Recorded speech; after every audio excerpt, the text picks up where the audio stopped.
Então, pessoal, neste vídeo eu vou te dar uma péssima notícia a respeito de calotes em diversos fundos imobiliários. E com isso, as cotações deles na última semana despencaram. E não só na última semana, são fundos imobiliários que nos últimos 6 meses vêm sofrendo bastante. E bem, eu vou falar aqui daqueles fundos imobiliários que estão com problema com o Gramado Parques. E no final do vídeo eu vou dar a minha opinião no que eu faria em cada um desses fundos imobiliários. E é importante ressaltar que há alguns dias eu postei um vídeo falando a respeito exatamente dessa matéria. Gramado Parques enfrenta problemas econômicos. Lá eu falei que esse grupo eles poderiam buscar uma futura recuperação judicial. Veja aqui, vale lembrar que o Gramado Parques obteve na justiça uma tutela cautelar para suspender o repasse de recebíveis ligados a títulos por 60 dias. Então ela ficaria aí inadimplente por 60 dias. Mas se ela buscasse aí uma recuperação judicial, o problema poderia ser maior e impactar aí diversos fundos imobiliários. Então, quem me acompanha e quem viu o vídeo já estava esperto e sabia o que fazer. Então, se você não quiser perder nada a respeito de fundos imobiliários, eu convido, se inscreva aqui no canal e ative o sininho para você não perder mais nenhum vídeo como esse. Como eu não gosto de enrolar, vamos lá, direto ao ponto, falar dos fundos imobiliários que estão sofrendo bastante por causa do Gramado Parques. E bem, eu vou começar com essa matéria, né? Que um tempo atrás o grupo Gramado Parques enfrentava fortes problemas econômicos. E aí eu falei, ele pode buscar uma recuperação judicial. E foi exatamente isso que fizeram, Olha só, Justiça aceita pedido de recuperação judicial da Gramado Parques, emissora de CRIs presentes em alguns fundos imobiliários. Os que eu sei até aqui são o Deva 11, que hoje está caindo 1,64%, só que se a gente olhar os últimos 6 meses, temos aí uma queda de mais de 46%. Temos também o HCTR11, que hoje está caindo mais de 4% e nos últimos 6 meses mais de 50%. Realmente é uma queda absurda, né? O VSLH11, a mesma coisa. Hoje está caindo mais de 2%, quase 3%, e nos últimos 6 meses mais de 52%. O Kivo 11 é um fundo imobiliário pequeno, quase não vejo ninguém falar a respeito dele, mas estava lá na matéria também. Nos últimos 6 meses, acumulou uma queda de mais de 13%. O Becri 11, quem me acompanha aqui já conhece esse fundo imobiliário, hoje está caindo mais de 1% e nos últimos 6 meses temos aí uma queda de mais de 32%. Você pode ver que ele caiu menos, né, do que esses fundos imobiliários aqui. Depois eu vou falar o porquê. Temos também o nosso velho Tord 11, que vem sofrendo bastante, não somente com o Gramado Parques, mas com os ativos ali no geral do fundo imobiliário. Hoje ele está caindo, só que nos últimos 6 meses temos aí uma acumulação de queda de mais de 54%. E claro, devem ter aí outros fundos imobiliários que têm CRIs do grupo Gramado Parques. Eu falei aqui apenas os que eu sei até agora. E bem, continuando lendo a matéria, olha só que coisa bizarra.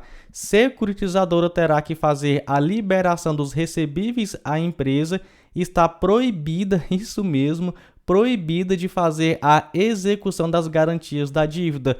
Colocando isso em outras palavras, entrei aqui no Money Times, temos aqui o seguinte, O grupo, no caso o Gramado Parques, que atua no setor de turismo e imobiliário, alega ter dívida de mais de R$1 bilhão.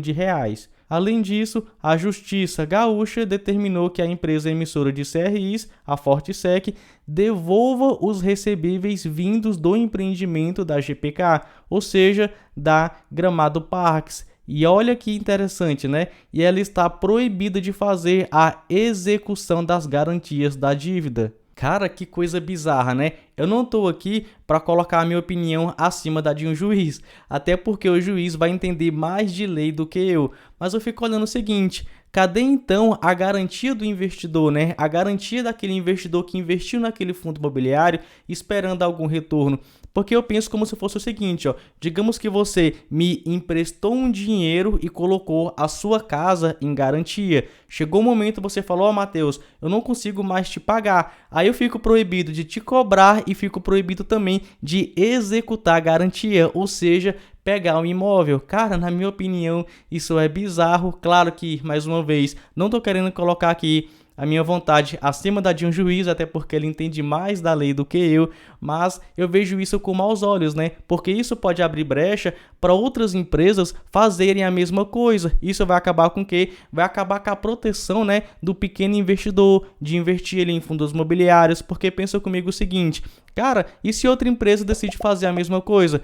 Tem ali um problema, recuperação judicial, e você está proibido de executar as garantias.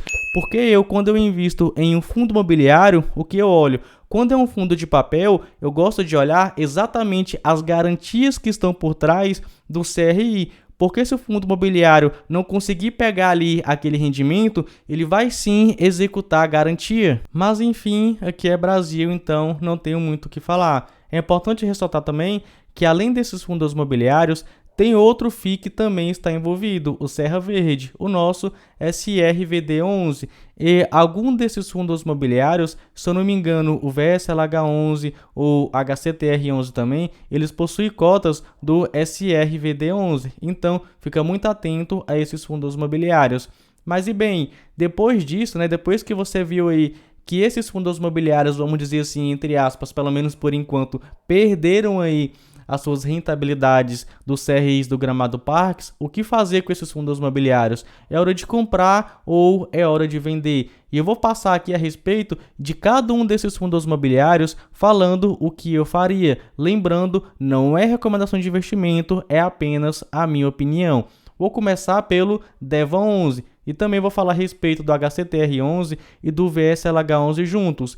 Isso porque são fundos imobiliários bem arriscados, né? O DEVA11 ele possui diversos ativos, o HCTR11 possui diversos ativos, o VSLH11 não possui tantos ativos assim. Até a última vez que eu vi ele possuía menos de 40 ativos, então fica atento a esse fundo imobiliário. E bem, são 3 fundos imobiliários bem arriscados, alguns com taxas aí de administração, de gestão, enfim, um pouco mais elevadas do que eu gostaria.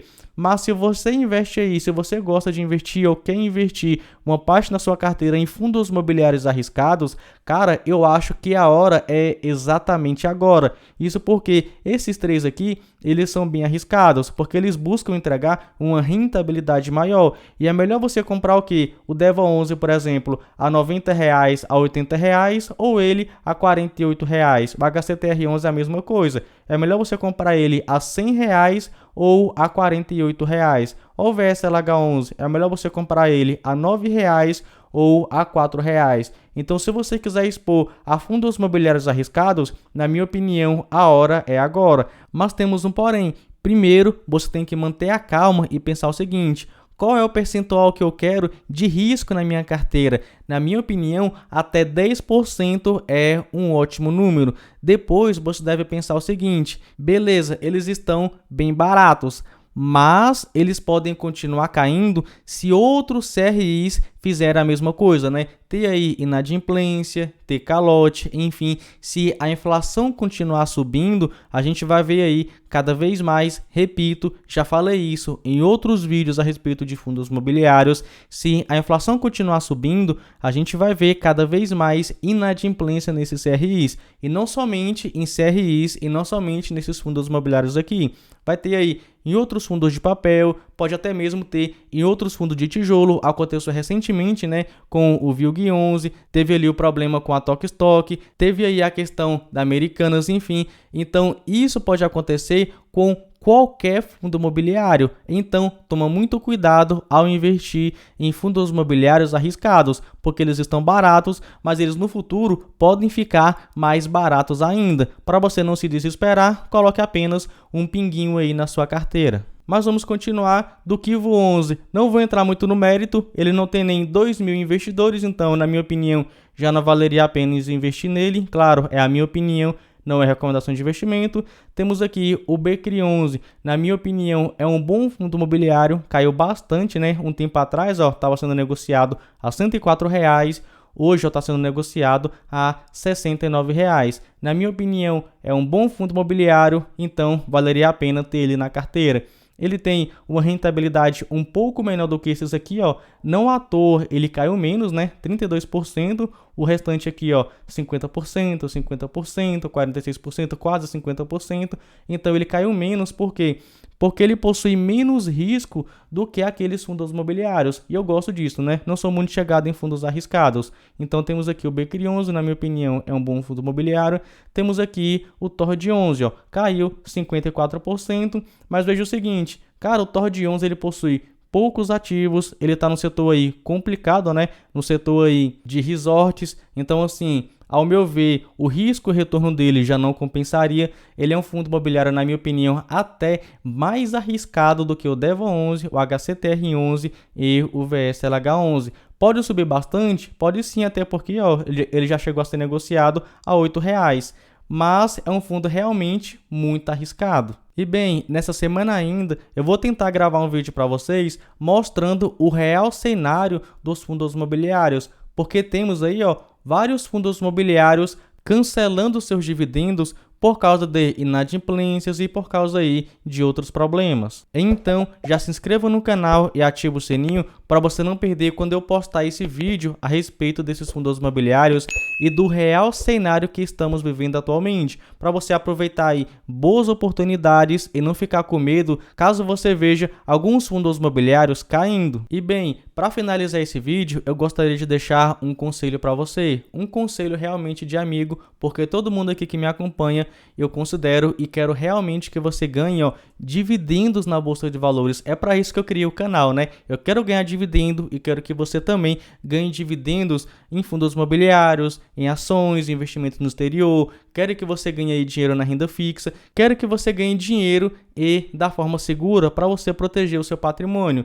E bem, o conselho é o seguinte, você vai ver aí esses fundos imobiliários, não somente esses, outros aí que você vai ver aí na sua carreira, né, de investidor. Vai ver o seguinte, beleza, aquele fundo imobiliário, ele caiu 30, 40 ou 50%. Ele continua com os fundamentos que me fizeram investir nele, então o que eu faria? Eu continuaria investindo nele e iria acompanhando a vida daquele fundo imobiliário, a gestão, os relatórios, enfim, eu continuaria ali investindo, mas com uma anteninha ligada. A outra, cara, aquele fundo imobiliário, ele caiu e, na minha opinião, ele perdeu os fundamentos. Cara, na minha opinião, quando um fundo perde os fundamentos, eu apenas me livro dele. Tem outros que deixam ele ali em uma água morna, né, cozinhando, não investe, mas também não vende, deixa ali. Cada investidor vai ter aí a sua própria estratégia. Aí você vai ter que ver, perdeu o fundamento, ou você vende, ou você deixa ele de molho. Ele caiu, mas não perdeu os fundamentos, você vê aí uma excelente oportunidade, cara, então continue investindo naquele fundo imobiliário. Claro, isso aqui não é recomendação de investimento, é apenas a minha opinião. É isso, fico por aqui e nos vemos no próximo vídeo.